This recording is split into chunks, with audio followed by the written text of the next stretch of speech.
Hoje a gente vai fazer Gênesis 41. Gênesis 41. Então a gente lembra que José foi vendido pelos irmãos, né? José estava lá no Egito, José foi levado à casa de Potifar. Na casa de Potifar, a mulher de Potifar era uma tentação só na vida de José, perturbando José, e ele não cedeu à tentação, então ela mentiu, né? E isso levou ele a mais uma injustiça na vida dele, e ele foi preso. Lá na prisão a gente viu que algo aconteceu ali, porque o chefe da prisão é Potifar, ele é o capitão de toda a guarda do Egito, e ele era o capitão da guarda do presídio também. Então, a gente viu que o Potifar começou a confiar no José. Então, provavelmente, todo mundo já sabia da inocência de José ali, né? Para um estuprador, né? Um homem que era considerado um estuprador, ser levantado num presídio, ser chefe do presídio, então ali já havia uma consciência de inocência de José, né? E a gente vê que até Potifar mesmo tinha essa consideração dessa inocência. Aí a gente viu no capítulo anterior que ele já há um tempo no presídio, né? Ele já era chefe ali, ele tinha uma certa liberdade no presídio também, a gente viu. Então, em um determinado tempo, o mordomo e o copeiro do faraó, eles pecaram contra o faraó, né? Eles erraram contra o faraó, e o faraó ficou irado e mandou eles para a prisão. Lá na prisão a gente viu que eles tiveram sonhos, e José foi e se atentou ao semblante deles, porque José não ouviu boatos, né, de que eles estavam por causa dos sonhos. José não ouviu fofoca. José se atentou ao semblante dele. José teve o cuidado, né, apesar de tudo que ele estava vivendo na vida dele, de não ser fácil a vida dele estar abatido pelas amarguras dele, pelas coisas que ele estava vivendo na vida dele, ele ainda teve a capacidade de olhar para o outro e sentir a emoção do outro. Então ele olhou para o copeiro e para o mordomo, e ele ainda sentiu ali a tristeza dos dois, né? Então a gente viu que ele ainda tinha uma sensibilidade, ele não deixou a amargura da vida dele tomar conta dele, ele não quis, eu tenho problema, cada um com seus problemas, cada um se vire. Não, ele se atentou ao problema do outro. E a gente viu que foi esse se atentar ao problema do outro é que vai abrir uma porta gigantesca para ele, e ele vai sair daquela situação, né? Então foi o olhar para o outro, né? Esquecer de si mesmo, dos seus problemas, e olhar para o outro que vai levantar José. Então José, a gente viu que revelou o sonho dos dois, e o sonho aconteceu dos dois conforme José revelou, né? Conforme José teve a direção de Deus, foi revelado para José, aconteceu. Um morreu e um viveu, né? Aí a gente viu que José falou para aquele, né? Ali, naquele momento, foi o primeiro momento que José demonstra a tristeza dele, a angústia dele pelo que ele estava passando. E ele pede, ele se ampara ali, pede socorro para o mordomo, e pede para que o mordomo lembre dele, né? Quando ele sair dali, lembre dele e fale dele para Faraó. Porém, a gente vê no final do capítulo anterior que o mordomo se esquece, mas tudo isso era um plano de Deus, né? Como a gente falou.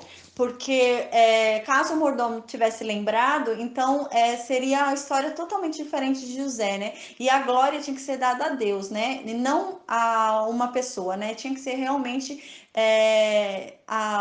o merecimento, a graça, a glória tinha que ser de Deus, senão ia ser do mordomo. A gente viu que houve um esquecimento. Agora a gente vai ver que passou 2 anos depois desse sonho. Então, o contexto agora que a gente vai entrar, um contexto histórico que a gente vai entrar, é que passou 2 anos depois da revelação do sonho por José, né? Depois de José ter revelado o sonho para aqueles dois homens, agora passou 2 anos. Aí no versículo 1 diz assim, do capítulo 41. E aconteceu que ao final de 2 anos completos, Faraó sonhou, e eis que ele estava em pé junto ao rio. No versículo 2. E eis que saíram do rio 7 vacas gordas e de formoso aspecto, e passavam na campina, né? Esse capítulo a gente não precisa explicar muito, porque ele é muito explicativo, né? Ele é bem, ele desenha, né, a cena, assim. Então não vai ter muita explicação, assim. No próximo, sim, esse não. Aí ele realmente só descreve o sonho de Faraó, né? Que ele realmente, o Faraó sonhou. Nessa época, sonho era algo assim, que era algo muito importante, né, para essas culturas, principalmente as culturas pagãs, eles consideravam muito sonho porque eram mensagens de Deus.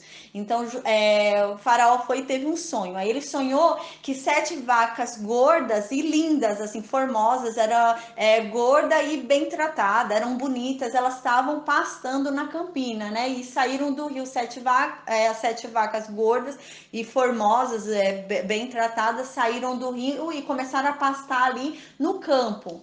Aí no versículo 3 diz: e eis que então 7 outras vacas saíram depois delas do rio, feias de aparência e magras, e estavam em pé junto às outras vacas sobre a margem do rio. Então Faraó sonhou que saía do rio primeiro 7 vacas gordas, bonitonas, bem gordonas e o porte delas bem tratadas, e depois delas, e elas ficavam pastando lá no campo, e depois delas saíram do rio 7 magrelas, feias, bem feia mesmo e bem magra, assim.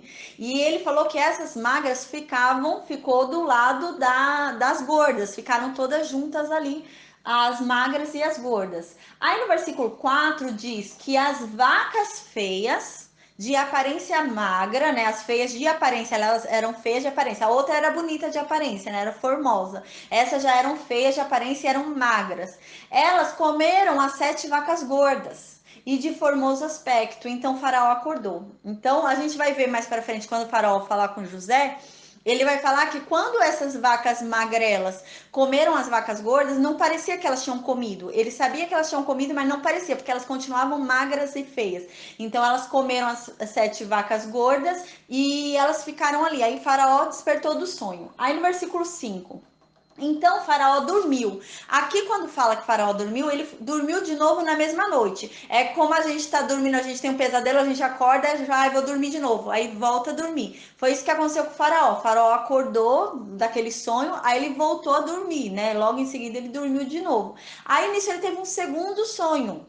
Aí esse segundo sonho foi o quê? Ele sonhou que 7 espigas de trigo brotaram de um mesmo talo, elas saíram de um mesmo talo e elas eram cheias e boas, eram bonitas essas espigas de trigo.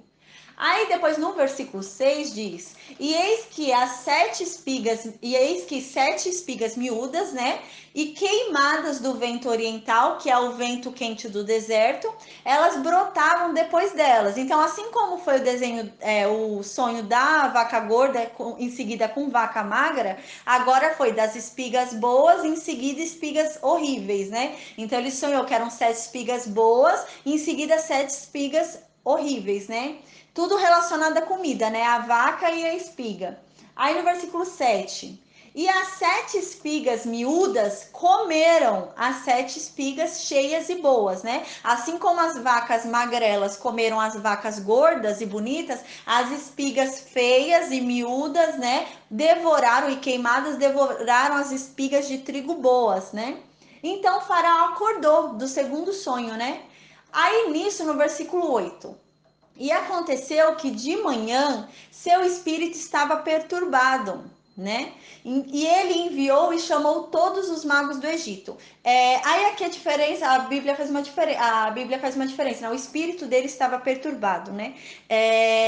Porque o espírito dele é a ligação, até o pagão, até a pessoa que não segue a Deus tem uma ligação com Deus, que é o espírito. O espírito não é nosso, o espírito é de Deus. Quando a gente for estudar sobre a morte, a gente vai ver isso. Quando a pessoa morre, o espírito volta para Deus, porque o espírito é de Deus. Então, mesmo a pessoa que comete vários pecados, não ama Deus, ela tem um espírito que a liga com Deus, né? Mas às vezes ela não faz essa ligação, mas existe esse espírito que a liga com Deus. E isso que aconteceu com o Faraó, ele tem esse espírito que o liga com Deus. E o espírito dele que o ligava com Deus, viu que tinha alguma coisa ali, alguma mensagem que ele tinha que decifrar que Deus estava mandando para ele.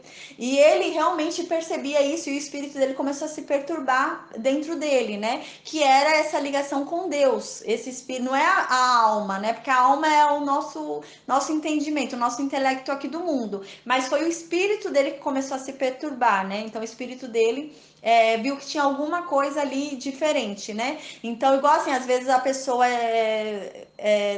doida, né? Anda no mundo, faz um monte de bobeira, comete um monte de coisa, mas às vezes ela tem aquela coisa, ai, eu tô sentindo que algo vai acontecer, e algo acontece, é o Espírito de Deus que tá falando. A gente vai aprendendo, ó, com o tempo isso, porque mesmo quem não segue a Deus, nem quem não faz as coisas certinho com Deus, tem o Espírito de Deus dentro dela. E Deus tenta avisar, porque Deus nunca quer o mal de ninguém, né? Então Deus tenta avisar por meio do Espírito que habita em nós. Não é o Espírito Santo, é o nosso Espírito, né? O Espírito que habita em nós tenta nos avisar, né? Então é isso que aconteceu com o faraó. Aí nisso, ele com o espírito dele perturbado, vendo que aquilo era algo importante que tinha que ser decifrado, ele começou a chamar todos os sábios ali do Egito, chamou os sábios, os feiticeiros, começou a chamar todo o povo ali do Egito que poderia decifrar aquele sonho. Aí nisso diz que Faraó contou então o sonho para eles, mas não houve um homem que pudesse interpretar os sonhos de Faraó. A gente vê que aqui Deus fez um bloqueio, né? Deus fez um bloqueio geral em todos os sábios de Faraó, porque eles não ousavam nem chutar. Porque a gente vai ver, quando acontece com Daniel, quando acontece em outros casos, a gente vê que eles chutam, né? Igual no sonho que Deus mostra para Daniel a revelação, é, os outros sábios chutavam, né? Aqui não, Deus fez um bloqueio total, eles não ousavam nem chutar o que era a tradução. Ele contou o sonho, mas ninguém nem chutava, nem ousava chutar o que poderia ser, né? Isso também era um plano de Deus, né? Porque como a gente viu, Deus pode colocar dentro de nós o medo, igual ele fez no caso lá de Jacó, que ninguém conseguia tocar em Jacó, né? Assim como os animais temem a gente, eles não têm consciência do poder deles, né? Da força deles, senão eles fariam uma rebelião e acabaria com todos os humanos, né? Então, assim como Deus faz isso, Deus também fez ali um bloqueio. Então, eles nem chutavam. Por quê? Para que o que José fizesse, né, a sabedoria de José se sobressaísse. Então, para que o que José vai fazer seja mais notório, porque para o cargo que José vai ocupar, tem que ser algo muito notório. Então, a sabedoria dele tinha que ser realmente uma sabedoria diferente. Se os outros chutassem, né, não seria tão considerada a sabedoria assim de José, mas ele era um homem que era prisioneiro, estava numa prisão. Então, realmente, para ele sair dessa condição, tinha que ser uma sabedoria espetacular. Da pessoa falar, realmente, como ele é sábio, ninguém adivinhou, mas ele adivinhou. Então, Deus fez um bloqueio em todo mundo, para que eles nem chutassem, né? Para que eles não tivessem nem chute ali. Para que realmente a sabedoria de José, ela fosse exaltada, né? Ela fosse ainda mais evidente, né? Que ainda fosse ainda maior a sabedoria dele diante de Faraó, né? Para que ele chegasse aonde ele vai chegar. Aí no versículo 9 diz: Então falou o chefe dos mordomos a Faraó e disse: Lembro-me hoje das minhas falhas. Então agora, Faraó, vendo que ninguém decifrava o sonho dele, o mordomo lembrou que quando ele estava lá preso, o José revelou o sonho dele do copeiro, né? Aí quando aqui no versículo 9 ele fala, lembro hoje das minhas falhas, ele não tá falando, lembro hoje que o José pediu para eu falar dele para o Senhor e eu não falei. Ele não tá falando da falha dele com o José, dele ter esquecido o José. Ele tá falando da falha dele com Faraó, né? Antes dele lembrar o que ele fez de errado, ele tá adoçando a boca do Faraó para ele não tomar de novo, porque Faraó deve estar nervoso que ninguém revela o sonho dele. Aí ele tá falando, olha, eu me lembro agora das minhas falhas, eu errei. Ele tá tipo pedindo desculpa de novo, né? Antes de falar. Aí ele vai e fala para o faraó sobre isso, tentando acalmar Faraó e fala, olha, no versículo 10, Faraó estava irado com seus servos e me colocou na prisão da casa do capitão da guarda, né, o Potifar, a mim e o chefe dos padeiros. Então aqui ele começa a fazer Faraó lembrar do acontecido para ver como foi que ele conheceu José e houve aquela revelação daquele sonho. Aí no versículo 11, e nós, né, o mordomo e o copeiro, nós sonhamos uma certa noite. Eu e o copeiro, né, ele falando. E cada um sonhou um sonho diferente, que tinha uma interpretação diferente, o sonho de cada um. Aí no versículo 12, e havia lá com a gente, né, um hebreu Então aqui ele fala que o hebreu estava na prisão, mas agora a gente vai observar no versículo 12 como ele se refere a José. Ele não se refere a José como um preso, como um prisioneiro. Ele se refere a José como um servidor de Potifar, como se fosse um funcionário de confiança de Potifar. Ele se refere assim a José. A gente vê que Faraó, ele não está considerando que ele vai levantar um preso que merece condenação da cadeia, mas ele entende que ele está levantando um servo fiel de Potifar, entendeu? Aí no versículo, porque às vezes a pessoa fica, como que Faraó liberou um preso, um homem preso, estava lá na cadeia e estava esperando ser morto, e Faraó foi e libertou. Não, Faraó não tinha essa consciência. Faraó chegou para Faraó como se ele fosse um homem inocente, realmente já era bem conhecida a inocência de José. E chegou para Faraó como se ele fosse um servo fiel de Potifar, e Potifar era um homem de confiança de Faraó. Então, se ele era um servo de confiança de Potifar, Faraó também podia confiar nele. Então, é nesse contexto que Faraó confia em José. Aí no versículo 12 diz, né, o mordomo começa a falar, né, ele vai lembrando e falando para o Faraó. Quando eu tava lá preso, tinha lá na prisão um jovem hebreu com a gente, né? E ele é servo do capitão da guarda, Potifar. Então aqui você vê que ele não fala que ele é um preso. Ele fala, não, ele serve o capitão da guarda, Potifar, lá na prisão, né? Então ele é um homem de confiança de Potifar dentro da prisão. Então é nesse contexto que chega para Faraó quem é José, né? Não chega para Faraó, José tá lá na prisão aguardando o julgamento dele porque ele é um estuprador. Não, não chega assim. Chega em outro contexto, que ele é um servo fiel de Potifar e que ele serve a Potifar dentro da prisão, trabalhando dentro da prisão para Potifar. Aí no versículo 12, continuando, e nós lhe contamos, né? Eles contaram para José o sonho deles. E ele, José, interpretou o sonho dos dois, né? Para cada homem, de acordo com o sonho, ele interpretou. Então, José deu a interpretação de cada sonho e falou para cada um. Aí no versículo 13: e aconteceu que, assim como ele interpretou para nós, conforme o que ele disse que ia acontecer, aconteceu. Ele falou que eu ia viver e eu vivi. Ele falou que o outro ia morrer, ele morreu. Aconteceu igualzinho. Ele falou que ele interpretou o sonho, aconteceu. Aí ele falou assim: a mim ele restabeleceu para o meu ofício, e aí ele enforcou, né? Então ele falou assim: a mim ele previu, ele falou que eu ia voltar para o meu serviço, para o meu ofício, e o outro ele falou realmente que ele ia morrer, que o outro ia morrer. Aí então, agora no versículo 14, Faraó então manda chamar José. Faraó falou: opa, então tem alguém que pode me ajudar. Aí então no versículo 14 diz: então Faraó enviou, né, um funcionário dele, enviou um servo dele lá para a prisão e mandou chamar José lá da prisão.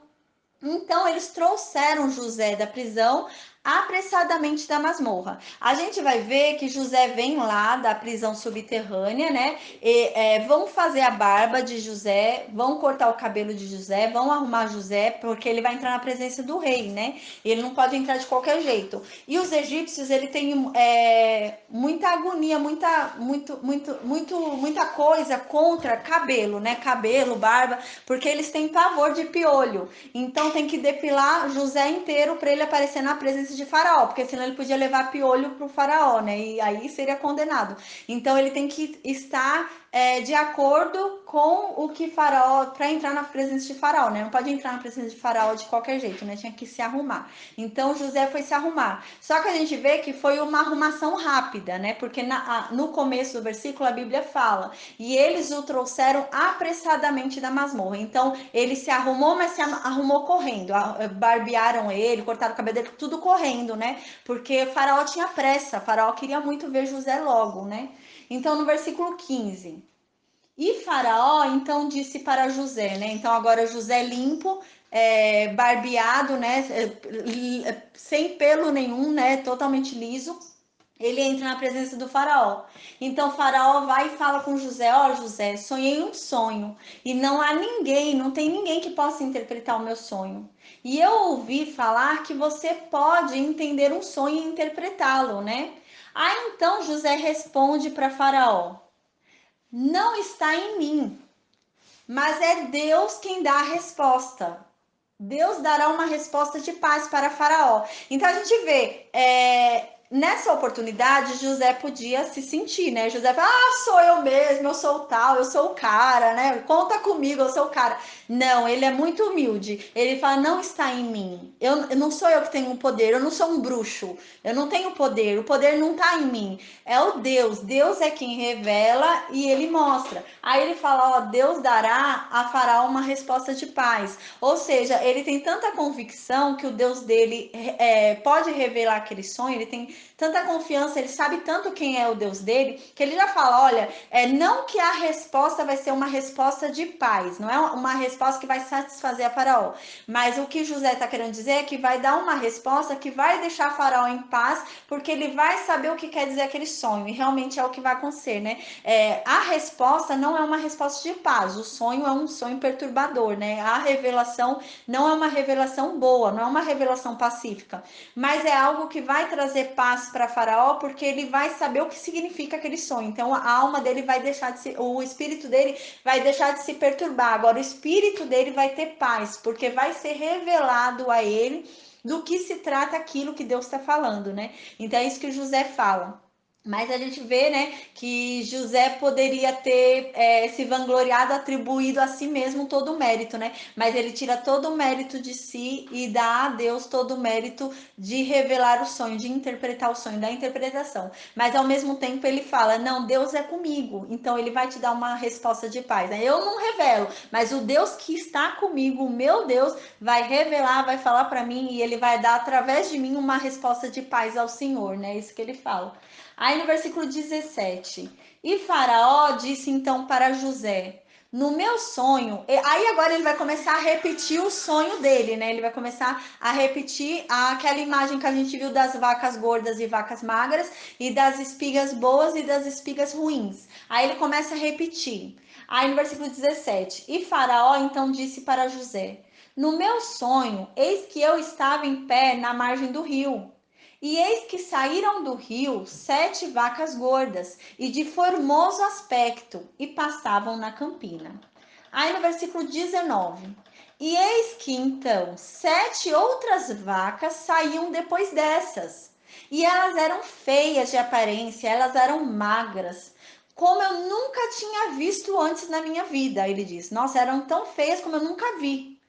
Aí ele fala no versículo 20: E as vacas magras e feias, elas comeram as primeiras 7 vacas gordas. E quando elas tinham comido, você não podia saber que elas tinham comido porque elas ainda estavam feias e magras. Elas comiam, mas não engordavam. Elas comiam as vacas gordas, mas continuavam magricela e feias, né? Como no início. Então eu acordei. Aí no versículo 22. Então eu vi no meu sonho, e eis que 7 espigas brotaram de um talo, cheias e boas. E eis que 7 espigas secas, miúdas e queimadas do vento oriental, né, que é o vento quente do deserto, brotaram depois delas. E as espigas miúdas de trigo, né, foram e comeram as espigas boas de trigo. E eu contei isso aos magos, mas ninguém pode interpretar para mim. Ninguém, não há quem diga o que significa isso, esses sonhos, né? Então ele repete os sonhos das vacas e das espigas, né? Que as espigas ruins depois comem as espigas boas e as vacas magrelas comem as vacas gordas. Aí no versículo 25. Então José revelou a Faraó a interpretação do sonho. E José disse: O sonho do Senhor, né? O seu sonho é um só. Os dois sonhos significam a mesma coisa. É que Deus está mostrando o que ele quer fazer para o Senhor, ele está te dando uma ajuda, né, para mostrar o que ele vai fazer. Aí no versículo 26 ele diz: As 7 vacas boas são 7 anos, e as 7 espigas boas também são 7 anos. Ou seja, os dois sonhos é um só, significam a mesma coisa. Deus está te mostrando duas vezes a mesma coisa, para você entender com clareza. Ele está mostrando muito claramente o que é. Aí no versículo 27 ele diz: E as 7 vacas magras e feias, e as 7 espigas feias também, queimadas pelo vento do deserto, elas também são 7 anos, né? Aí ele fala aqui, serão no versículo 26, que seriam 7 anos, as vacas gordas seriam 7 anos de fartura, né? As vacas gordas e as espigas boas são 7 anos de fartura, 7 anos de abundância, né? Abundância como nunca houve, tanto que eles vão, desse período de abundância, eles vão guardar para os 7 anos depois e ainda vão alimentar as nações ao redor deles. Então, são 7 anos de muita fartura, não são 7 anos normais, são 7 anos de fartura mesmo, que vai ser assim, o suficiente para eles guardarem para os 7 anos de escassez e ainda distribuírem, né? Ainda darem para as outras nações. Então agora José começa a falar, ó, 7 vacas gordas e as 7 espigas boas significam 7 anos de fartura, 7 anos de abundância de comida. E as 7 vacas magras e feias e as 7 espigas queimadas significam 7 anos de fome, 7 anos de escassez, 7 anos em que não haverá comida. Aí no versículo 28 diz, né? O José fala ainda para Faraó: isto é o que eu tenho para falar para Faraó. O que Deus está prestes a fazer, ele mostrou para Faraó. Então, o que Deus vai fazer, Deus já definiu. Deus vai fazer de qualquer jeito. 7 anos de fome e 7 anos de 7 anos de fartura e 7 anos de fome. E Deus está mostrando para Faraó o que Deus vai fazer. Aí no versículo 29, eis que vem 7 anos de grande fartura em toda a terra do Egito. Então é uma grande fartura, porque ele vai conseguir juntar para os 7 anos depois e ainda vai distribuir para as nações. Então é uma grande fartura a ponto dele poder guardar. Aí no versículo 30, e depois desses 7 anos de fartura, vão surgir 7 anos de fome. E toda a fartura vai ser esquecida na terra do Egito. E a fome vai consumir o povo da terra, né? Então aqui Deus está avisando que se não fizer alguma coisa, todo mundo vai morrer de fome. Não vão ter condições de sobreviver. Então José está falando: olha, a fome vai ser tão grande, mas tão grande, que não vai nem se lembrar dos 7 anos de fartura. Vai parecer tão distante, uma época tão distante, que as pessoas não vão nem lembrar que um dia puderam comer bem. Então, a fome vai ser tão grande, a escassez vai ser tão grande, que eles não vão nem conseguir lembrar dos tempos em que eles comiam bem, né? Aí no versículo 31, aí ele fala também no final do versículo 30 que se não desse jeito, se não resolver essa situação, todo o povo vai perecer, né? A terra vai acabar, não vai ter mais ninguém. Aí fala, não vai ter quem se governe mais, faraó. Você vai ser faraó sem súdito, porque não vai ter mais quem se governe, porque o povo vai morrer. Aí no versículo 31. E a fartura não será lembrada na terra por causa da fome que se seguirá, pois a fome será muito grave. Então, no versículo 32, do jeito que ele fala, é uma fome tão grave que deve ser mais grave ainda do que uma fome que a gente vai estudar no livro de Reis. Quando a gente estiver no estudo do livro de Reis, vai ter uma época no livro de Reis que um reino vai sofrer uma grande fome. Ele vai estar ali cercado, né, por uma outra nação querendo invadir ali o reino, e eles vão passar fome. Vai ser tanta fome que eles vão matar os filhos para comerem. Eles vão começar a matar filho para comer. Então é uma fome assim absurda que a gente vai estudar quando chegar no livro de Reis. E aqui ele tá falando que não vai ter o que fazer. Então, nem isso não adiantaria. É uma situação tão escassa, que todo mundo ia morrer. Vai todo mundo morrer de fome. Então, José fala: olha, não vai ter jeito, não adianta. Porque assim, quando a gente for estudar esse livro de Reis, a gente vai ver. Eles vão comer ratos, vão comer cachorro, vão comer tudo que pode comer. Quando não tiver mais o que comer, eles vão comer a si mesmo. Então, assim, eles vão começar a pegar os filhos e comer os filhos. E aqui ele tá falando, ó, não tem jeito, não vai ter jeito, porque vai morrer, todo mundo vai morrer, ninguém vai aguentar, não vai ter como matar a fome do povo, vai ser uma fome muito grande. Então aí ele já tá avisando o faraó, que vai ser uma fome muito grave. Aí no versículo 32 diz: e por isso o sonho foi repetido a Faraó 2 vezes. É porque a coisa está estabelecida por Deus. E Deus em breve vai fazer acontecer, né? Então aqui José fala: olha, Deus fez você sonhar 2 vezes porque Deus tem pressa e quer que entenda. Deus tem pressa em fazer, Deus vai fazer logo. Deus vai fazer, Deus não vai mudar de ideia, Deus já decretou que isso vai acontecer, então não vai mudar de ideia. Deus vai fazer logo e Deus quer que você tenha consciência do que ele vai fazer. Então, José aqui nos ensina algo muito legal, porque a gente vai ver ao longo da Bíblia que Deus usa muito isso mesmo. Às vezes ele usa a mesma mensagem com sinais diferentes. A gente vê isso muito no livro de Apocalipse. Igual no livro de Apocalipse, a gente vai ver sinais que, na verdade, os sinais estão falando a mesma mensagem, mas Deus manda tipo 2 sinais diferentes, 3 sinais diferentes, sabe? Porque ele quer realmente que entenda, que o povo entenda como que é o julgamento, o que que acontece se não se voltar a Deus. Então, ele tá mandando várias mensagens, sabe? Várias mensagens da mesma coisa, porque é uma coisa que ele decretou que vai acontecer, ele não vai mudar de ideia. Não adianta, porque Deus não vai mudar de ideia, vai acontecer. E Deus mostra várias vezes porque é algo que não está longe. Porque assim, a gente não tem como estimar, né? Mas assim, um dia para Deus pode ser 1000 anos, né? Assim como 1000 anos para Deus pode ser um dia. Então a gente não sabe o tempo.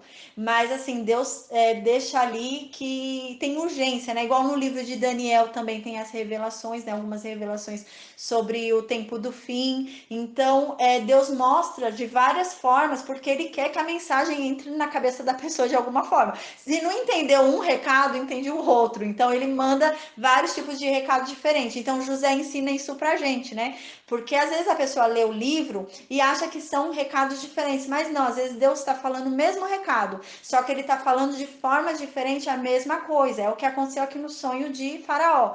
Ele deu 2 sonhos sobre a mesma coisa, mas para que Faraó não tivesse dúvida de que aquilo era alguma coisa importante. Então Deus, como o primeiro sonho, o espírito de Faraó não se perturbou e Faraó ia voltar a dormir, então Deus mandou um novo sonho para Faraó entender que aquilo vai acontecer, não adianta. Então é assim também, ao longo da Bíblia a gente vai ver isso, que Deus vai mostrando, né? Várias mensagens, né, com simbologias diferentes, como o sonho de Faraó. Deus usou simbologias da época de Faraó, então Deus vai usando simbologias, mas dando várias vezes a mesma mensagem, mas com simbologias diferentes. Aí no versículo 33, agora, aí então a gente vai estudar isso no dons espirituais, porque essa revelação de José e esse conselho de José é um dom espiritual. A gente vai estudar isso lá é uma palavra de sabedoria, é um dos dons espirituais. Esse daqui é um exemplo. Aí José, ele teve a revelação do sonho e agora ele vai dar um conselho para Faraó do que deve fazer para que não pereça, para que a terra não pereça, para que todo mundo não morra, né? Porque Deus vai fazer isso, mas o intuito de Deus não é matar todo mundo. Então Deus vai, é que nem a arca de Noé, né? Deus já tinha decretado, Deus ia mandar o dilúvio, mas mesmo assim Noé continuou pregando. Noé ficava pregando ainda a justiça de Deus, né? Tanto que ele é chamado, né, o pregador da justiça. Ele continuava pregando a justiça de Deus, porque o intuito de Deus não era matar todo mundo, era que todo mundo se convertesse e Deus salvasse todo mundo na arca. Mas infelizmente não se converteram. Aí aqui é a mesma coisa, a vontade de Deus não é matar todo o Egito e todo o povo de fome. Então, a vontade de Deus é que o nome dele seja exaltado, né? Que todos conheçam quem é Deus. É a mesma coisa que aconteceu na Arca de Noé. Todo mundo conheceu quem é Deus, né? Todo mundo viu que Deus é bom, mas Deus é justo, né? Deus não é só bonzinho, né? Às vezes a pessoa acha que Deus é bom. Não, Deus não é só bonzinho, aquele que passa a mão e mima o filho, né? Ele também é justo, né? Ele também manda justiça. E aqui no Faraó a mesma coisa. Ele quer mostrar quem é ele, né? Ele tanto que Deus vai ser exaltado, né? Por meio da vida de José, Deus, o único Deus vai ser exaltado. Então esse é o intuito de Deus, não é matar todo mundo, é que ele seja exaltado e ele quer dar uma oportunidade às pessoas de o conhecerem, para que as pessoas consigam alcançar a salvação. Então o intuito dele é que as pessoas o conheçam para que alcancem a salvação. Então o intuito de Deus não é matar todo mundo. Não era matar todo mundo lá na Arca de Noé, não era matar todo mundo em Sodoma e Gomorra, mas infelizmente, como o povo não se converte, não sai, então Deus mostra a sua justiça. Então ele mostra que ele é Deus em justiça também, porque da mesma forma que ele é amor, ele é justo, ele é no mesmo nível amor e justiça, né? Então aqui ele tá mandando isso, mas é para exaltar o nome dele, né? E a vida de José vai ser exaltada. Aí no versículo 33 diz: Aí o José começa a dar um conselho para Faraó, né? Porque ele deu uma mensagem assustadora para Faraó, né? Ele deu uma revelação assustadora do sonho de Faraó. Agora ele vai dar um conselho. Aí ele fala: Olha, Faraó, agora você deve encontrar um homem prudente e sábio. E você deve colocar esse homem sobre a terra do Egito. E que Faraó faça logo, que ele nomeie oficiais sobre a terra, esse homem sábio, né? Ele deve nomear oficiais sobre a terra, toda a terra do Egito, e ele deve recolher a quinta parte da terra do Egito nos 7 anos de fartura, ou seja, as pessoas tinham a casinha delas e elas tinham as plantações dela, né? Aí tudo que ela conseguir plantar, o que ela colher, ela tem que dar a quinta parte pro faraó, pro rei, né? Aí todo mundo é assim, tinha que dar a quinta parte pro rei. Aí era um tributo novo que foi criado, né? O José fala: olha, vai agora, eu pego um homem sábio, reúne vários oficiais por todo o Egito e que eles passem agora decretando um novo imposto para todo mundo, que todo mundo agora é obrigado a dar um quinto do que eles recolherem. Se eles nasceu gado para eles, eles têm que dar um quinto do gado para o faraó. Eles têm que dar um quinto do trigo para faraó. Tudo eles têm que pegar um quinto e dar para faraó, de tudo que eles tiverem, para que faraó, não dinheiro, mas de comida, assim, para conseguir manter esse tempo de fome, né? E José dá esse conselho para Faraó, para que esse homem determine a quinta parte de tudo, né? Então, tudo que você ganhar, a quinta parte você é obrigado a dar para o Faraó. Aí no versículo 35. E ajuntem eles todo o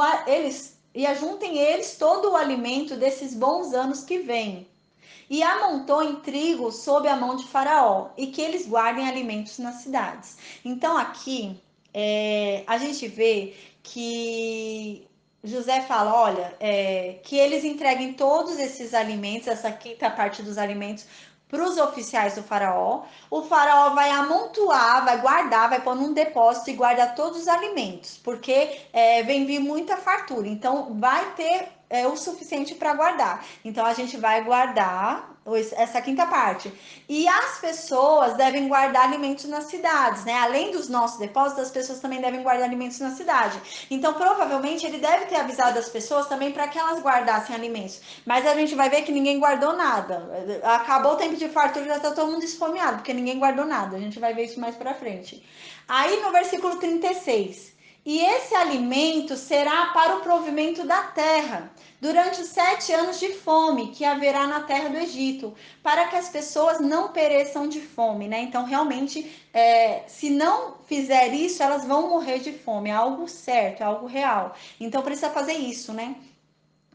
A gente vai ver no Dons Espirituais que a palavra de sabedoria é isso, né? Deus mostra algo que vai acontecer muito sério, mas Deus dá um conselho de como você fazer com relação àquilo. É isso, por exemplo, todo mundo morreria, né? E Deus não quer que todo mundo morra. Então Deus dá um conselho por meio de José para que não aconteça, né? Essa morte de todo o povo, não morram por fome, né? Porque Deus não quer fazer ninguém sofrer, né? Ainda morrer de fome, não gosta disso. Aí no versículo 37.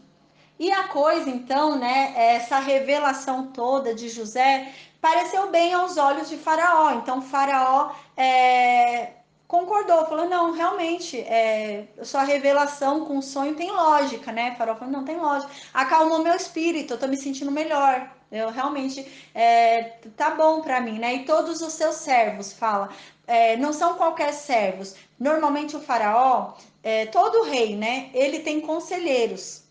Então o faraó devia estar ali ouvindo José com seus conselheiros, que são os sábios que dão conselhos para ele sobre o reino, e ele devia estar ouvindo com ele. Por isso que fala, e pareceu bom aos olhos de faraó e de seus servos, os conselheiros. Então eles também devem ter concordado. Não parece bem isso, tal. Então no versículo 38 diz: E Faraó disse aos seus servos: acharemos alguém como este? Um homem em quem está o Espírito de Deus? Então aqui a gente vê que antes de Faraó tomar a decisão de colocar José como governador de toda a terra do Egito, Faraó provavelmente consultou os seus anciãos ali, né, os seus conselheiros.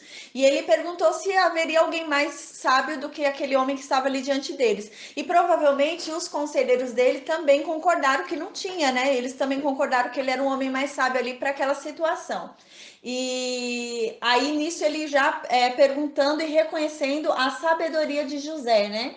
Então agora no versículo 39 diz: E Faraó então disse para José: Visto que Deus te mostrou tudo isto, não há ninguém tão prudente e sábio como você, né? Então a Faraó reconheceu realmente que Deus estava ali com José, né?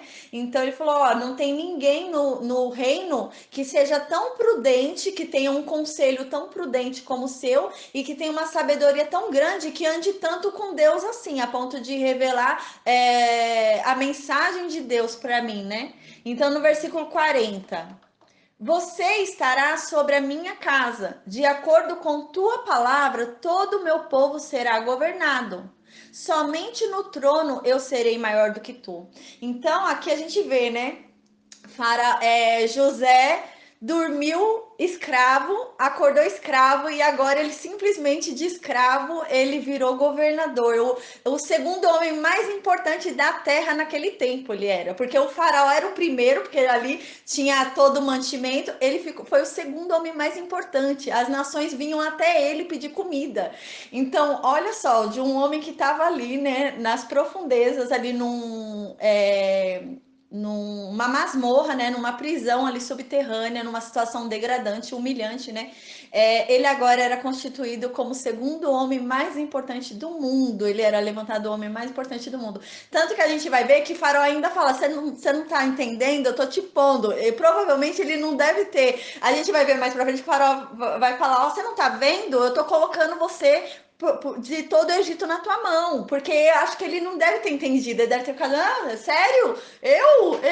Ele deve ter ficado meio bobo, né? Porque imagina a situação dele, ele deu não foi nem um salto, né? Ele pulou com tudo para uma outra situação totalmente diferente. Aí no versículo 40, né, a gente viu então que Faraó fala que coloca José sobre a casa dele, ou seja, não só o Egito o José ia governar, mas também ia governar o palácio de Faraó. O Faraó conquistava ainda de deixar a casa dele sobre domínio de José. Nessa época, era muito comum quando havia um homem, ainda mais numa alta posição, dentro do palácio, os reis e os faraós, eles tornavam aquele homem eunuco, com medo de se deitarem com as mulheres dele, com a harém dele. Então, eles tornavam aquele homem eunuco, né? Eles cortavam a genitália do homem, né? Eles cortavam, eunuco é isso, eles cortavam a parte assim do homem para que o homem não viesse a se deitar com a mulher dele, porque o faraó tinha um harém, né? Os reis tinham várias mulheres. Então todo homem que ia pro reino, né, e morava dentro do palácio, ficava dentro do palácio, tinha livre acesso ao palácio, principalmente os de alta posição, assim, eles eram feitos eunucos, né? Não aqueles que viviam de passagem ali, né? Igual, por exemplo, Potifar. Potifar tinha a casa dele, então ele estava ali de passagem, ele não vivia ali no palácio, então ele não era um eunuco. Mas quando você estava ali no palácio, você morava no palácio, você vivia no palácio, você era feito eunuco, né? Só que a gente vai ver que José não é feito eunuco, né? José provavelmente deve ter ficado um tempo no palácio ali, até ele ter a casa dele, né? Mas ele não foi feito eunuco, porque a gente vai ver que ele vai ter filhos, né? Então a gente vê que a gente vai ver quanta honra que Faraó vai dar para José, né? Então aqui Faraó fala: ó, você vai dominar, governar sobre o meu palácio. Aqui você vai mandar e desmandar. Se você chegar aqui, tiver acontecendo tal coisa, vai não, você não vai para aí, você vai para cá. Ele ia mandar no palácio. Então ele ia ter um livre acesso ao palácio a ponto de mandar. Ninguém mandava no palácio. A única pessoa que mandava no palácio era o faraó. Nem a mulher do faraó não mandava no palácio, era o faraó. A mulher do palácio mandava no harém, na parte dela, né? Mas no palácio quem mandava era o faraó. Tanto que o faraó falava: hoje eu quero tal mulher. Ele mandava chamar a mulher tal lá no harém. Não era a mulher que vinha, ele que mandava. Ele mandava em tudo ali, o faraó. Só que agora ele fala que José é que vai governar sobre todo o palácio. Então, se José falar que quer esse negócio em outro lugar, vai pôr em outro lugar. Vai mudar o que quiser ali de lugar, vai fazer o que quiser ali. A confiança de faraó com José é incrível. Aí ele fala: de acordo com a tua palavra, todo o povo vai ser governado. Ou seja, o que você falar é lei. O que você falar é o que vai ser feito. Somente no trono eu serei maior do que você. Ou seja, fora do trono, ele também ia obedecer a José. Ele tá falando. Sentado, ele tá falando isso. Ele fala assim: sentado no trono, na hora de mandar, na hora de julgar casos que chegam para mim, eu vou ser maior do que você. Porque eu sou o faraó, então eu sento ali e julgo. Vão chegar para mim casos do povo que tá brigando por causa de comida, por causa de alguma coisa, eu julgo porque eu tô sentado no trono. Quando eu não estiver sentado no trono, você vai ser maior do que eu. Eu só vou ser maior do que você quando eu sentar no trono para julgar alguma questão do reino. Fora isso, você vai mandar até em mim. Então, a gente vê como José, né? Que é algo incrível que aconteceu na vida de José. Aí no versículo 41. E Faraó então disse para José: Vê, eu coloquei você sobre a terra do Egito. Então a gente vê que o José acho que deve ter ficado meio bobo, não deve ter acreditado. Ele falou: Você não tá vendo? Eu coloquei você sobre a terra do Egito, homem. Ele, tipo, fala isso, né? O faraó: Você não tá vendo o que eu fiz, acabei de fazer? Você é um novo governador, você é quem fala que tudo, você é quem determina tudo aqui. Você não tá entendendo? É isso que o faraó fala, né? Provavelmente ele deve ter ficado: Eu? O que? Eu, Faraó? É comigo que você tá falando? Então ele fala: Ei, você não tá vendo? Eu tô colocando você como. Aí Faraó começa a falar assim para José, né? Então no versículo 42. E Faraó tomou o seu anel da sua mão e o colocou na mão de José. Isso era algo incrível, porque assim, o anel nessa época era o selo. Então, assim, se você assinava um documento e colocava um anel, era assinatura. Era a assinatura sua que estava ali naquele anel. O faraó tirou o anel dele de faraó, da assinatura do faraó, e deu, colocando na mão de José. Porque José ia assinar leis, José ia determinar tudo ali na terra. Então ele deu. É como se o faraó hoje tivesse dado uma procuração pública para José de plenos poderes, que José podia fazer o que ele quisesse. Então é como se fosse uma procuração pública de plenos poderes, que José podia fazer o que quisesse com os bens dele, com a família dele, com tudo, com todo o reino. Ele podia fazer o que ele quisesse. Então ele deu o anel dele, que era o anel que ele sela os compromissos. Ele deu para José realmente mandar no Egito, né? Então ele faz isso como sinal. E ele veste com linho fino José. O que isso significa? Ele veste José com roupas de príncipe, com roupas assim de homem nobre. Então, imagina, de uma condição de escravo, que ele deve ter saído da prisão sujo, sem tomar banho ali, sujo, uma situação. Talvez não tenha sido tão ruim assim a situação dele, porque ele já tinha alguns privilégios, mas não devia ser tanto assim, porque ele ainda estava ali dentro daquele ambiente, né? Então, imagina, né? E ele saiu dessa posição, daquelas roupas grosseiras que provavelmente ele usava na prisão, porque não ia usar roupa fina na prisão. Na prisão, a prisão fedia, a prisão tinha bicho, devia ter muito rato, muita barata, porque ali era fedido aquele lugar. Eles faziam as necessidades deles ali, o resto de comida estava ali, então devia ter muito bicho ali. Então ele usava roupas grosseiras ali na prisão. E agora ele muda, ele usa roupas de linho fino. Linho fino são roupas assim da alta corte, é roupa de príncipe. Então aí fala também que Faraó colocou um colar de ouro em volta do pescoço de José. O colar de ouro em volta do pescoço de José era um símbolo para toda a nação da autoridade de José ali. Então, é como se, por exemplo, fosse a coroa do rei, sabe? A coroa do rei é um símbolo para a nação, né? De que ele é a autoridade ali. Lá no Egito era o colar, então ele usou um colar de ouro. Ele usava aquele colar, era como se fosse uma coroa. Ele andava com aquele colar, a pessoa já identificava: ele é poderoso. Ele é um chefão, ele é grande coisa aqui. Então ele andava como se fosse andando com a coroa, né? Então ele andava assim com aquele colar. E aí no versículo 43, e Faraó fez José subir na segunda carruagem real que ele tinha, e clamavam adiante dele. O que acontece? A primeira carruagem real é do Faraó. Nem a mulher do Faraó vai com ele na primeira carruagem, ele vai sozinho na primeira carruagem. Não vai nem os filhos de Faraó, vai só Faraó lá, porque senão seria falar que tem alguém no mesmo nível que ele. Então vai só ele na primeira carruagem. Porque a primeira carruagem significa a pessoa mais importante daquela terra. Então a primeira carruagem é do Faraó. A segunda carruagem é da segunda pessoa mais importante daquela terra. Normalmente, quando o Faraó quer apresentar o seu filho e quer falar que o filho vai ser descendente dele, ele que vai ser o Faraó, o filho vai indo na segunda carruagem atrás de Faraó, porque ele é a segunda pessoa mais importante do reino. Faraó morrendo, quem é que vai governar? A segunda pessoa mais importante do reino. Então ele vem vindo na segunda carruagem. E Faraó fez José subir na segunda carruagem do reino. José chegou ali como a segunda pessoa mais importante do mundo. Então, o Faraó, ele colocou José com autoridade sobre o governo, deu os símbolos que denominavam aquela autoridade para José, e agora ele torna público aquilo. O que que acontece? A gente vai ver que Faraó vai fazer um esforço em naturalizar José. Porque senão seria o quê? Seria um governador, seria uma autoridade estrangeira. E o povo não aceitaria isso com tanta facilidade.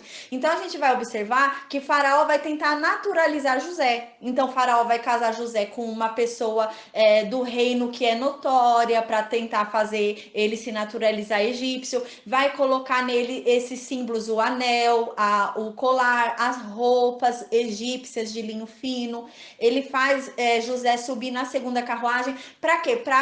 Como se ele estivesse naturalizando José um egípcio. Então, o Egito vai ser governado por um egípcio, porque agora José virou egípcio.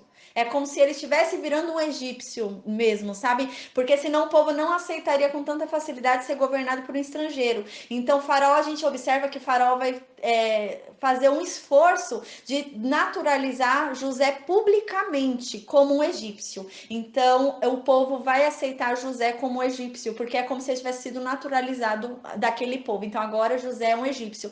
Tanto que todas as coisas necessárias para ele ser naturalizado, o Faraó vai fazer. Vai mudar o nome dele para um nome egípcio, vai colocar tudo como se José agora fosse um egípcio mesmo. Aí então a gente vê que ele faz José subir na segunda carruagem real, né, que ele tinha. Aí, continuando no versículo 43, diz: E clamavam adiante dele, ajoelhai, e ele o fez governador sobre toda a terra do Egito. Então, o que que acontece? José estava na segunda carruagem, ele estava lá em pé na segunda carruagem, o cavalo levando ele lá na carruagem, e os servos do rei, do faraó, indo na frente de José e mandando o povo se ajoelhar. Se ajoelhem, autoridade. Mas não é se ajoelhar no sentido de adorar José. É se ajoelhar como você faz quando entra na presença do rei. Você faz assim, que é prestando reverência, né? Você tá entendendo que ele é maior do que você ali, que ele é uma autoridade. Então eles iam à frente uma comitiva do faraó ia à frente da segunda carruagem e mandava o povo ficar se ajoelhando, prestar reverência para José. Aí o povo prestava reverência para José como um símbolo, como uma forma pública de que eles estavam aceitando aquilo, que eles estavam aceitando José como governador deles. Então, eles prestavam reverência para dizer, sim, nós reconhecemos que você é uma autoridade sobre nós. Então, eles prestavam reverência para José. Aí, nisso, no versículo 44, e Faraó disse para José: Eu sou Faraó, e sem ti nenhum homem levantará sua mão ou pé em toda a terra do Egito. Aí aqui Faraó tá falando assim: Ó, eu sou o Faraó, eu sou o dono dessa terra aqui toda, eu que mando aqui, eu tô falando, eu garanto, eu mando nisso daqui e eu garanto que aqui ninguém vai mover uma perna sem sua autorização. Então ele tá como se ele estivesse jurando por ele mesmo, o faraó, sabe? Ele falou assim: não, eu tô falando, eu sou o dono disso daqui. E eu tô garantindo que ninguém vai mover uma perna aqui sem sua autorização. Eu sou o faraó e eu tô garantindo isso. Então ele fala, eu sou o faraó, de forma ele falar, eu sou o dono disso daqui e eu tô garantindo. Eu sou o maioral aqui e eu tô garantindo que ninguém vai mover uma perna sem a sua autorização. Inclusive ele, o faraó, porque o faraó só é acima de José no trono, fora do trono ele é abaixo de José. Então até Faraó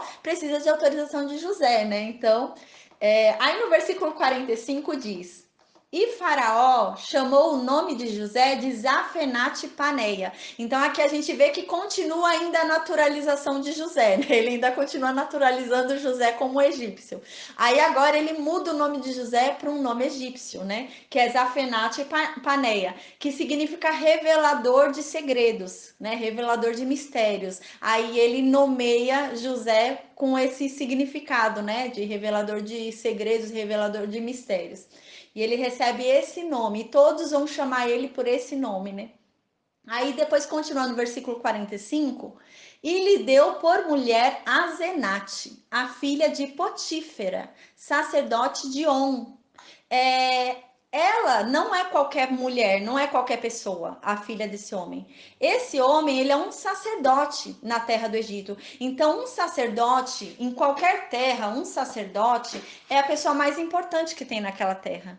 Então, o faraó fez questão de dar a mulher mais importante daquela terra pro José. Então, assim, o sacerdote de On, né, que era o Potífera, ele era o homem mais importante dali, mais respeitado, porque é um sacerdote. Então ele era muito respeitado. Todo o povo do Egito respeitava ele, porque ele estava ali servindo os deuses dele. Então eles eram muito respeitados ali. E ele entregou a filha para casamento com José, a filha desse homem. Então ele não entregou qualquer mulher para José, ele entregou a mulher do homem mais respeitado do Egito.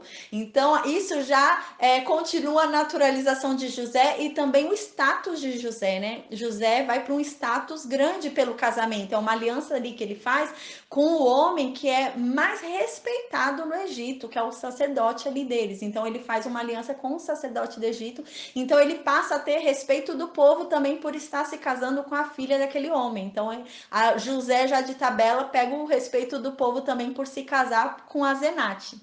Aí diz que depois disso José saiu por toda a terra do Egito, né? Aí no versículo 46, né? Depois disso, que ele foi publicamente nomeado, ele saiu e foi começar a trabalhar, né? Ele foi por toda a terra do Egito começar o serviço dele. Aí no versículo 46, e José estava com 30 anos de idade quando estava diante de Faraó, rei do Egito. E José saiu da presença de Faraó e foi por toda a terra do Egito. Então, José passou por todo o processo de formalidade, né? Passou por toda a burocracia, toda a formalidade. Depois que ele foi constituído governador, depois de toda a formalidade, ele saiu da presença do faraó e foi percorrer toda a terra do Egito para ver como que estava a situação, para resolver as coisas, para começar a guardar os mantimentos. Ele começou a resolver, ele já começou a andar na terra do Egito livre, né? Um homem que vivia dentro, limitado a um local que era uma masmorra, um local fedido, né? Ali, a situação degradante. Agora ele percorria todo o Egito livre. A terra em que ele foi vendido escravo, ele percorria ela toda agora como um homem livre, como autoridade daquela terra e como o homem mais importante dali, sendo o faraó só mais importante que ele no trono. Então agora a gente vê que ele começa a percorrer aquela terra toda, né, como um homem livre. E nisso ele começou a percorrer a terra. A gente vê aqui que quando isso acontece, ele já tem 30 anos de idade, né? Então, coitado, a gente vê que foi com 17 anos que ele foi vendido pelos irmãos, né? É, Aí ele passou por esse momento. Foram 13 anos que passou do tempo da casa de Potifar, o tempo da prisão, foram 13 anos nesse sofrimento. E agora ele é constituído governador, né?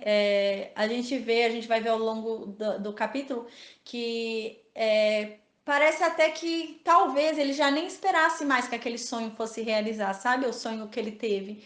Porque o passar dos anos, né, enfraquece a fé, né? Se a gente não põe o nosso coração naquilo que nos dá esperança, a fé é enfraquecida. E aquilo que dava esperança para ele parecia algo tão distante, porque um homem que era escravo dentro de uma masmorra, trazer a esperança, um sonho que ele tinha quando morava com os pais dele, parecia algo distante, né? Como que um homem eu acho que ele procurava nem se iludir, né? Porque como que um escravo ia virar um governador, né? Ele procurava nem se iludir, ele falava, não, já faz 13 anos, né? Já faz anos aí, ninguém veio me buscar, ninguém da minha família veio me buscar, meu pai não sentiu minha falta, ninguém, porque ele não sabia até então que tinham mentido, né?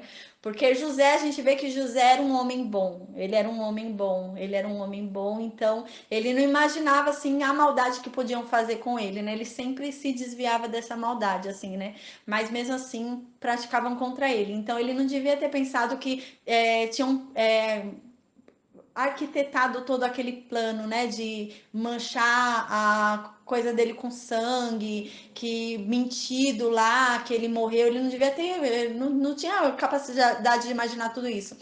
Ele deve ter pensado realmente que eles foram para lá e não queriam mais José, não queriam mais saber dele. Então ele deve ter imaginado isso, coitado, né? E foram 13 anos desse sofrimento e ele já achava talvez que o sonho dele não fosse mais ser realizado, né? Ele tinha fé em Deus, a gente vê, ele confiava em Deus, né? Ele adorava Deus, né? Ele continuava na presença de Deus ali em adoração, mas talvez ele já não enxergasse como possibilidade esse sonho se tornar real, né? Diante da condição dele. É impossível isso, um escravo virar um governador de um dia para o outro. É um milagre de Deus, assim, realmente. Então, é algo que não passaria pela cabeça dele, assim, ninguém imaginaria isso, né? Como que a pessoa mudar. Igual ele, quando ele pedia para o homem, quando ele falou para o homem, ai, fala para Faraó sobre mim, ele imaginava que ele pudesse ser liberto daquela injustiça e saísse e pudesse buscar o pai dele e ter com o pai dele. Ele, dentro da humildade dele, ele imaginava que era isso que ia acontecer, que ele podia, Faraó pudesse ter dó dele, pudesse reconhecer a inocência dele, pudesse libertar ele e ele pudesse ir correndo lá para abraçar o pai dele. Era isso que ele imaginava. Jamais ele imaginava que agora, diante da situação, ele pudesse ser governador de alguma coisa. Acho que ele achava que era impossível aquele sonho se tornar real, né? Parecia algo tão distante na vida dele, né? E a gente vê que José ensina pra gente, né, que existe o de repente de Deus, né? Porque às vezes tudo tá andando aqui, de repente, nossa, tudo muda, tudo acontece, tudo fica extraordinariamente bom. Aí você fala, nossa, como que isso aconteceu? Não sei, não vi, mas vou aproveitar. Você nem percebe como que aquilo aconteceu. E José ensina isso pra gente, né? E como que ele sofreu, né, coitado? Foram 13 anos que não foram 13 anos fáceis, né? E a gente vê que José não se lamentava, José não se queixava, né? Tanto que se ele lamentasse, se ele se queixasse, ele não teria alcançado os postos que ele alcançava. Porque ninguém levanta um lamentador. Se José ficasse lamentando na prisão, o chefe da prisão não ia levantar José. Ninguém gosta de lamentadores, então José não se lamentava. José devia conversar ali no íntimo dele com Deus, mas ele não ficava, que não sei o que, é injustiça, não. A única vez que a gente vê José falando realmente sobre a injustiça que ocorreu com ele foi quando o mordomo ia sair dali, ele na esperança de o mordomo falar para Faraó sobre ele, para que ele recebesse a liberdade dele e fosse correndo até o pai dele, abraçar o pai dele. Então a gente vê que ele não lamentava, né? Ele aceitava, assim, ele queria, lógico, sair daquela situação, mas não importa a situação em que ele estava, ele desempenhava com zelo o que ele tinha que fazer ali. Mesmo que fosse uma situação de injustiça, ele não merecia estar naquele lugar, mas ele desempenhava com o máximo dele, ele fazia tudo dele ali naquele lugar. E Deus recompensava ele, porque era visto, né? Às vezes a pessoa podia achar, não, não vou fazer, eu não merecia estar aqui. Só que sempre tem alguém olhando, né? A gente acha que não, mas sempre tem alguém ali observando, né? E levanta a gente, mesmo em meio ao poço mais fundo, que a gente acha que não tem como a gente se erguer, tem alguém que pode levantar a gente. E a gente vê, né, que como é incrível a história de José, né? Que história maravilhosa. Aí nisso, no versículo 47. E nos 7 anos de fartura, a terra produziu aos montões, né? Então produzia em abundância ali a terra, havia muita fartura realmente. Aí no versículo 48, e José ajuntou todo o alimento dos 7 anos de fartura que havia na terra do Egito, e armazenou o alimento nas cidades. O alimento do campo que estava ao redor da cidade, ele armazenou da mesma forma. Então, ele começou a armazenar de cada cidade que ele ia no Egito, ele armazenava. No campo também, ele armazenava. Ele criava armazéns ali e armazenava em todo local. Espera aí rapidinho que saiu aqui do vídeo. Aqui, voltou. Aí ele armazenava em todo local ali. Aí no versículo 49. E José ajuntou o trigo como a areia do mar, muitíssimo, até ele perder a conta, pois era sem número. Ou seja, no início eles ainda contavam. Ele ainda estava ali fazendo as contas, porque a gente vê, qualquer pessoa não ia contar. Eu não ia contar, eu não ia ficar contando quantos trigos tem, eu só ia juntar. A gente vê como José era zeloso, como José era um homem que gostava de desempenhar com empenho o que ele fazia, porque ele começou contando, ele contava no começo, mas até que ele perdeu a conta. Agora, eu, sinceramente, eu ia juntar ali, não ia ficar contando nada, só ia juntar e olhar, ah, tá grande, tá bom, ia ficar juntando e pronto. José, a gente viu que no começo ele juntava e ele anotava, porque, nossa, a gente vê que José era muito Caxias, né? Aquela pessoa bem que gosta de tudo certinho, né? Então ele anotava para ele ter controle de tudo. Nossa, José era um homem assim bem exemplar, né? Era um homem bem exemplar. Aí no versículo 50. E a José nasceram dois filhos, antes de virem os anos de fome, que a Senate, a filha de Potífera, sacerdote de On, lhe deu. Então ele teve dois filhos no tempo de fartura. Nos 7 anos de fartura, os dois filhos dele nasceram, né? Aí a gente vai ver que os filhos dele tem a ver com a relação dele com o pai dele, com a família dele. No versículo 51 diz: e José chamou o nome do primeiro filho de Manassés. Manassés significa esquecimento. Aí ele fala assim, por que ele colocou esse nome de esquecimento no filho dele? Aí ele explica, José explica no versículo 51. Aí ele fala, eu coloquei o nome do meu filho de Manassés, significa esquecimento, pois Deus, disse José, me fez esquecer todo o meu labor e toda a casa de meu pai. Na Bíblia, no hebraico, quando diz labor, significa dificuldade, esforço. Então, assim, Deus fez por meio da família de José, agora que ele havia constituído, por meio de Manassés, ele conseguiu esquecer o sofrimento dele no Egito. É algo incrível, assim, até arrepia falar, agora até me arrepiou. Porque assim, às vezes a gente acha que sofre algo tão grande, tá passando um sofrimento tão grande, mas quando Deus recompensa, quando vem aquilo que a gente tanto espera, a gente se regozija tanto naquilo que a gente não consegue lembrar do que a gente sofreu. E é isso que José fala. José fala: olha, o nome dele é esquecimento do meu filho, porque Deus conseguiu me fazer esquecer tudo que eu sofri, porque realmente esquecer o que José sofreu era algo impossível. E José conseguiu esquecer, Deus conseguiu fazer José esquecer. Então, com esse nascimento do filho, a gente vê, né, que havia sofrimento em José, né? José era perturbado por aquilo que ele estava passando, né? Uma injustiça, tudo que ele passou na vida dele. Imagina os traumas que haviam na vida de José, né? A gente, por tão pouco, por tão menos, tem traumas. Imagina José, né? Ser torturado pelos irmãos, ser humilhado pelos irmãos, ser vendido pelos irmãos, ser acusado de estuprador, sendo que ele não era, ser lançado sobre uma prisão, ficar lá como prisioneiro dentro de uma prisão. A gente não sabe quanto tempo, mas o fato é que ele ficou como prisioneiro por um tempo, até que fosse realmente constatado que ele era inocente ali. E mesmo depois, ele sabendo que ele era inocente, ele era obrigado a continuar dentro daquele ambiente, um ambiente fedido, um ambiente com pessoas que, imagina, ali haviam prisioneiros, haviam pessoas ali cruéis. Então, haviam pessoas ali que podiam ficar gritando, falando bobeiras, xingando, querendo bater. Então, eram pessoas ali que não eram pessoas boas. Ninguém tá preso que é bom. Então, eram pessoas ali que não eram pessoas boas e ele tinha que conviver ali. Então, esse homem sofreu muito, né? Então, imagina os traumas que haviam na alma de José. E aqui ele fala também no final do versículo 51, e Deus me fez esquecer também de toda a casa do meu pai. Coitado, ele deve ter ficado os 13 anos pensando, oh meu Deus, que saudade do meu pai, do colo do meu pai. Ai, que saudade das ovelhas do meu pai, que saudade de quando eu tinha liberdade de andar no campo. Ai, que saudade do amor do meu pai quando me fazia um manto, quando me ele ficava pensando nisso diariamente, ele devia pensar nisso direto.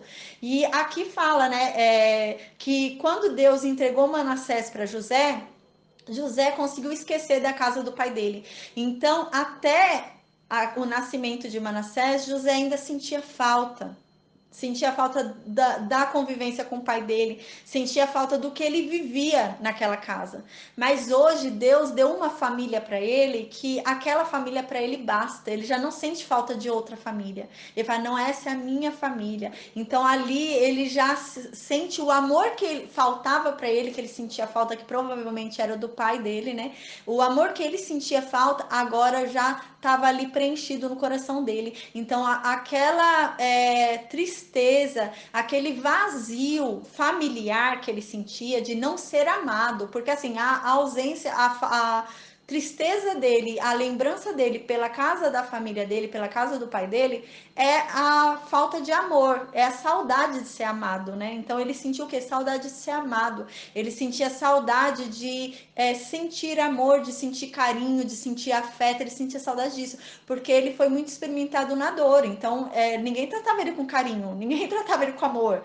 Ele era um empregado e ele sentia falta disso, ele sentia falta da casa do pai dele, ele sentia falta de ser tratado com amor, ele sentia falta de amar, ele sentia falta de carinho, ele sentia falta disso. E agora ele conseguiu recuperar isso com a família dele. Então ele fala: hoje eu já não mais sinto saudade daquela família que eu tinha lá atrás, porque hoje a minha família me preenche, eu sinto o amor que eles me dão é o suficiente hoje. Então a gente vê isso é muito importante porque José ele tem que ser trabalhado até o encontro com os irmãos dele, né? Que a gente vai ver no próximo capítulo.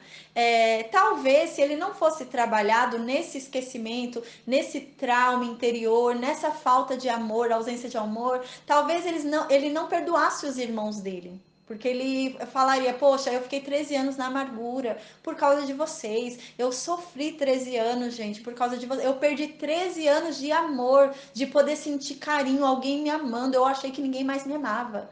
Então, ele podia sentir isso. Mas a gente vê que Deus trabalha o coração dele antes dele encontrar com os irmãos dele, né? Porque quando ele encontra com os irmãos dele, a gente vê que já é um homem que é um homem trabalhado em seus traumas. Ele já não tem mais problema com os traumas dele quando ele encontra os irmãos dele. Então Deus trabalhou os traumas dele, né? É algo incrível. Deus trabalha essa ausência que havia nele e ele volta a se sentir amado. Então ele volta a se sentir amado, volta a se sentir querido. Então já não sente mais é algo além disso, assim, não só ele não se sente mais vazio, não se sente mais não amado, ele não só se sente agora amado, como ele conseguiu agora, diante do nascimento do filho dele, diante de tudo que tem ocorrido na vida dele, ele conseguiu esquecer o período que ele não foi amado. Igual aos 13 anos agora, que ele não foi amado, que ele sofreu, que ele devia passar noites chorando sozinho, agora parece que foi assim, passou rápido para ele, porque ele já não sente mais. Ele falou: nossa, eu esqueci. Aquele meu sofrimento agora eu já esqueci. Eu já não me lembro mais das minhas dores. Agora a minha alegria é tão grande, agora a minha felicidade é tão grande que minhas dores parecem tão pequenas e tão longe que já não me vem mais à memória, né? Aí então José fala isso. Aí no versículo 52. Aí no versículo 52 diz: e o nome do segundo filho de José foi Efraim, pois Deus me fez ser frutífero na terra da minha aflição. Efraim significa frutífero, né? Aí ele colocou o nome do segundo filho de Efraim, que é frutífero, porque Deus fez ele prosperar na terra em que ele teve aflição. Então, é algo incrível, é como se ele falasse: eu sofri tanto, sofri muito, mas o que eu recebo agora não se compara. o que eu sofri é tão mínimo, é tão pequeno, que não se compara ao que eu tô recebendo. Eu tô recebendo 3, 4, 5 vezes mais do que eu sofri. Então, assim, o meu sofrimento agora parece tão pequeno. E assim, eu chego até a me alegrar, me regozijar em saber que tudo que eu vivi teve o propósito de hoje eu estar tão feliz como eu tô. Então, tem esse impacto na vida de José, né? Essa coisa incrível na vida de José. Aí no versículo 53. E os 7 anos de fartura que houve na terra do Egito terminaram. Então foram 7 anos de fartura, não só na terra do Egito, como foi fartura na vida de José também, porque José também teve 2 filhos ali nesses anos de fartura. Então foi bênção também na vida de José.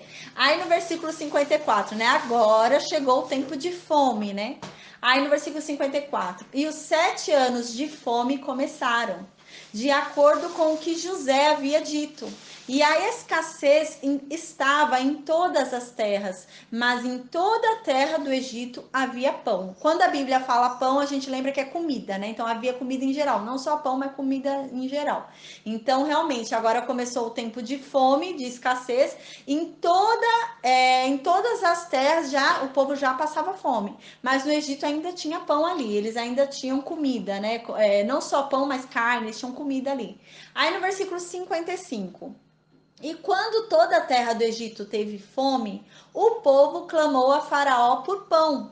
E Faraó disse a todos os egípcios: Ide a José, o que ele disser para vocês, vocês devem fazer. Então aqui a gente vê, quando fala que o povo começou a clamar por Faraó por pão, não é pão, é comida em geral, né? Então a gente vê que agora começou também a fome dentro da terra do Egito. Aí o povo dentro da terra do Egito começou a ficar desesperado, porque primeiro foi em torno do Egito. No Egito ainda tinha comida, porque tinha o tempo de fartura, então ainda deve ter sobrado um pouquinho na casa do povo. Aí acabou esse excesso do tempo de fartura dentro da casa do povo. E agora eles foram lá até o faraó e foram pedir para que o faraó desse comida para eles, né? E o faraó fala: vai até José. José que resolve isso, o que ele falar, vocês vão fazer. Aí a gente vê que o povo não guardou, né? Porque José havia avisado, José havia falado, mas o povo não guardou. Provavelmente esse excesso que teve deve ter sido um excesso da fartura realmente que tinha havido, né? Então realmente sobrou um pouquinho por conta da fartura que teve na terra do Egito.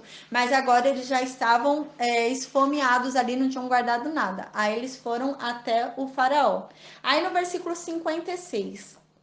E a fome estava sobre toda a face da terra. E José abriu todos os depósitos e vendeu aos egípcios. E a fome aumentou muito na terra do Egito. Então o povo foi lá para Faraó, falou que estava com fome, queria comida, e Faraó falou: vai para José, o que José falar tá falado. E José falou: tá bom, vocês querem comida, mas eu não vou dar comida de graça, vocês vão ter que pagar. Então vocês vão começar a me pagar e eu vou dar comida pra vocês pagando. Tem uma lógica isso, porque se José desse de graça, o povo nunca dá valor quando é de graça. Quando mexe no bolso, a gente dá valor. Então, se ele desse de graça, o povo ia pegar tanto que ia até jogar fora, iam estragar a comida. Então, José começa a vender. Então, aqui no versículo 56 fala que José começou a vender para os egípcios. Então, aqui no versículo 56, a gente vê que José começa a vender para o povo ali da terra do Egito, né? Para o povo ali deles. Eles não guardaram para entregar de graça, eles guardaram para entregar mediante pagamento, mediante dinheiro, né? Mediante tributação. Mas realmente tem uma lógica, porque realmente se vai dar tudo que é de graça, o povo abusa, né? Às vezes entra até 3 vezes na fila porque é de graça, né? Então ele ia cobrar para não acontecer esse tipo de coisa, porque senão ia ter muita falcatrua, né? Então ele cobra, porque quando mexe no bolso dói. Então realmente você só vai pegar o que é necessário mexendo no bolso. Aí no versículo 57, né? Aí diz, no final do versículo 56 ainda diz que aumentou a fome na terra do Egito, né? Aumentou muito a fome na terra do Egito, então ele começou a vender para todo mundo. Aí no versículo 57, e todas as regiões vinham ao Egito, a José para comprar trigo, porque a fome era tão grande em todas as terras. Então José também vendia para fora. José vendia no Egito para o povo lá e vendia também para fora, né? No mesmo esquema, né? Tudo que é de graça vão querer passar 3 vezes na fila. Então ele vendia cobrando, aí cobrava, então a pessoa ia pegar só o que era necessário. Aí hoje então a gente termina o estudo aqui. E na próxima aula a gente vai ver o encontro entre José e os irmãos dele. O tão esperado encontro vai ser na próxima aula. É muito interessante.